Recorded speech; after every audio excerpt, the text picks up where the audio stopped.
Pemirsa, Anda kembali di Selamat Pagi Indonesia dan kita masih membahas terkait dengan persiapan Ibu Kota Nusantara di mana Presiden Joko Widodo sedang berada di sana.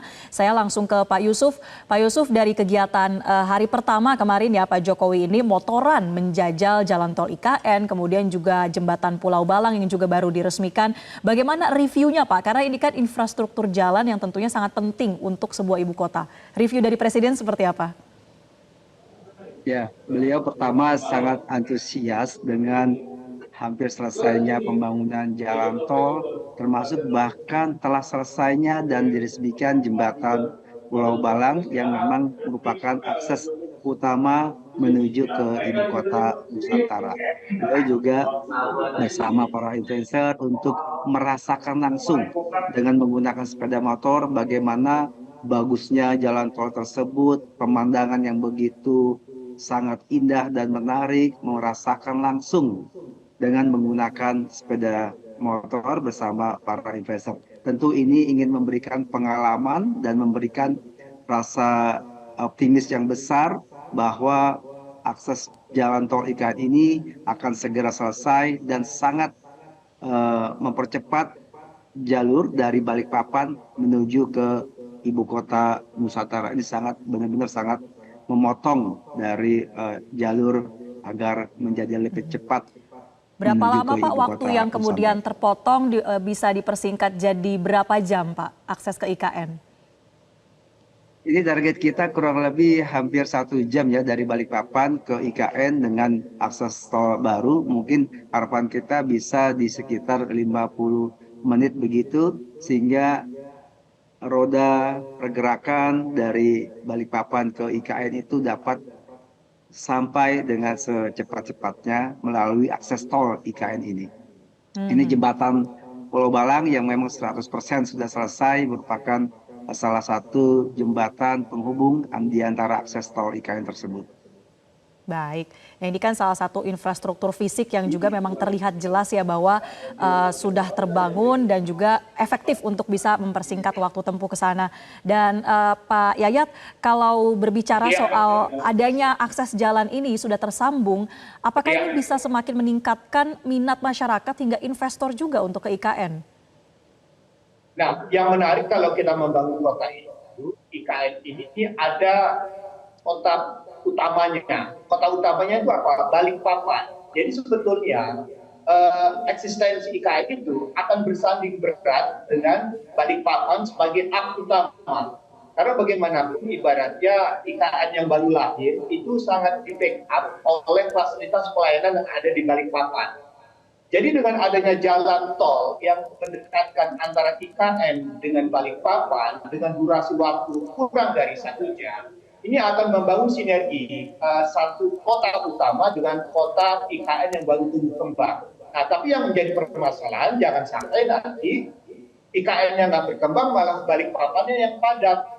Jadi otomatis di sini akan dikembangkan dengan 3 kota utama, Samarinda, Balikpapan, dengan IKN. Otomatis sinergi 3 kota utama inilah akan menjadi magnet pertumbuhan baru di kawasan IKN dan sekitarnya. Nah, yang lain yang juga perlu dicatat, ini perlu ditata aspek mobilitas ya, kemudahan perjalanan antara IKN dengan Balikpapan, apalagi nanti ada bandara baru yang VVIP yang khusus untuk dibangun ke IKN yang waktu durasinya lebih cepat. Nah, ini artinya apa?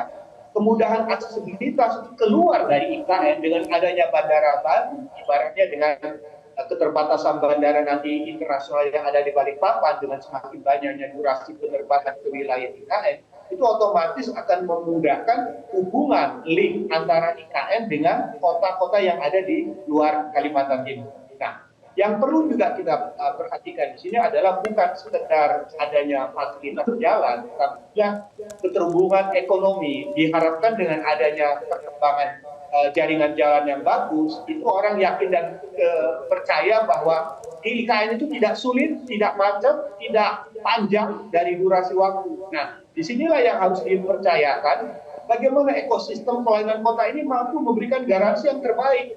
Jadi jangan mengulang kasus-kasus seperti di kota-kota lain, seperti di Jakarta atau kota-kota lain. Bagaimana ekosistem IKN ini mampu memberikan satu jaminan kota ini akan tumbuh kembang sebagaimana apa yang direncanakan sejak awal. Nah, untuk inilah pemerintah daerahnya, khususnya wali kota Balikpapan dan para bupati yang ada di sekitar IKN itu harus bersinergi dalam konteks aglomerasi kawasan pengembangan IKN dan kawasan sekitarnya.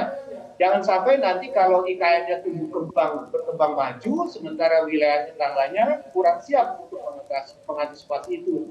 Jadi kalau misalnya hari ini dilakukan rapat koordinasi dengan Bapak Presiden, saya harapkan para unsur muspida daerah pun berani untuk mengungkapkan pendapat bagaimana membangun sinergi antara IKN dengan kota-kota sekitarnya sehingga persoalan sosial, persoalan masyarakat atau persoalan ekonomi lainnya bisa dibicarakan dan diharapkan nanti pihak otorita mampu mensinergikan perencanaan pembangunannya secara bersama-sama. Baik. Nah, ini poin yang cukup menarik ya Pak Yayat, bahwa di hari ini juga ada agenda rapat bersama Forkopimda Provinsi Kalimantan Timur. Nah, Pak Yusuf, bagaimana menjawab isu ini Pak, strategi untuk mensinergikan IKN dengan kota-kota di sekitarnya seperti Samarinda dan Balikpapan, tapi tetap memastikan IKN-nya juga terbangun, IKN-nya juga padat, bukan hanya yang di sekelilingnya. Apa yang kira-kira akan disampaikan Presiden nanti kepada Pemprov Kaltim?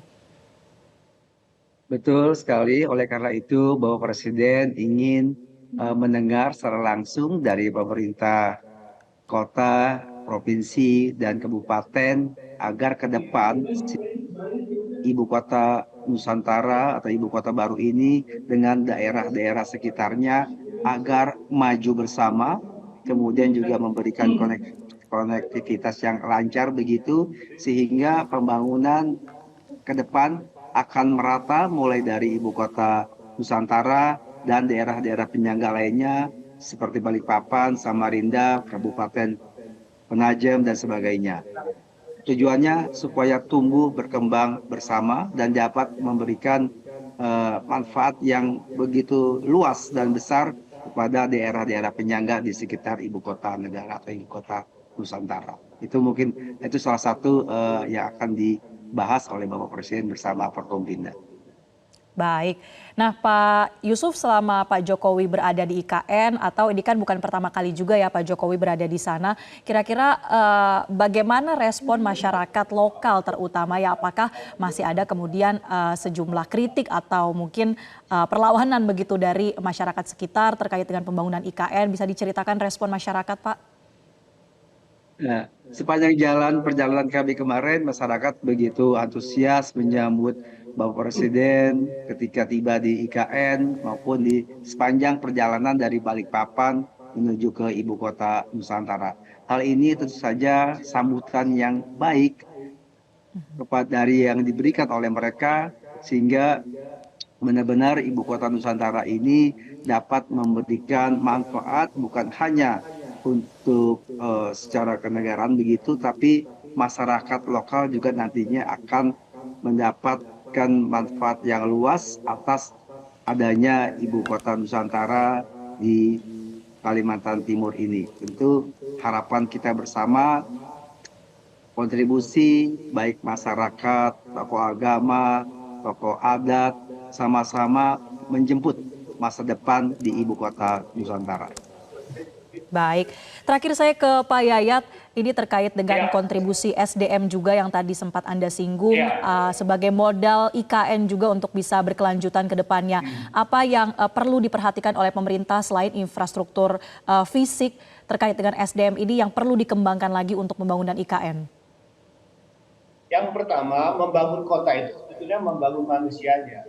Jadi ini kan yang menarik adalah bagaimana nanti menyikapi terjadinya gap kapasitas sumber daya manusia ketika nanti misalnya di wilayah IKN akan begitu banyak urbanisasi atau migrasi baru masuk, pendatang masuk, kemudian masyarakat lokal itu disikapi. Jadi memang perlu ada kebijakan afirmasi khususnya pada penguatan sumber daya lokal yang ada di sekitar IKN. Jadi jangan sampai ada terjadi gap. Kita ketahui rata-rata lulusan pendidikannya masih terbatas. Sementara nanti ketika IKN itu dibangun sebagai kota modern, maju dengan teknologi yang tinggi, ini pasti akan menghasilkan kantong-kantong tumbuhan atau kantong-kantong masyarakat yang termarginalkan karena tidak bisa bersinergi ke dalamnya. Jadi perlu ada semacam ruang transisi yang harus dikembangkan dalam konsep pengembangan IKN dengan sekitarnya. Contohnya misalnya, bagaimana menjadikan pasar Sepaku atau kawasan kecamatan Sepaku yang merupakan sekarang menjadi pasar lokalnya, itu menjadi ruang transisi bagi masyarakat lokal maupun siapapun yang akan ke IKN untuk mengalami satu proses bagaimana menyikapi untuk tinggal di IKN dengan ekosistem yang baru. Nah, di sini perlu ada satu kebijakan yang menurut saya tidak hanya pada aspek pembangunan fisik dan ekonomi, tapi pada pendidikan masyarakat. Itu yang penting. Saya kira nanti membangun kota adalah membangun manusia, membangun IKN adalah membangun asas kemanfaatan dan keadilan buat semua. Demikian. Baik, kita nantikan ya langkah-langkah berikutnya dari pemerintah seperti apa terkait dengan pembangunan IKN dan juga melihat bagaimana nanti akan ada upacara perdana HUT Kemerdekaan Republik Indonesia di IKN. Terima kasih Pak Yusuf Permana, Deputi Bidang Protokol Pers dan Media Sekretariat Presiden, dan juga Pak Yayat Supriyatna, Pengamat Tata Kota telah bergabung bersama kami memberikan insight terkait IKN ke depannya. Terima kasih Bapak-Bapak. Jelajahi cara baru mendapatkan informasi. Download Metro TV Extend sekarang.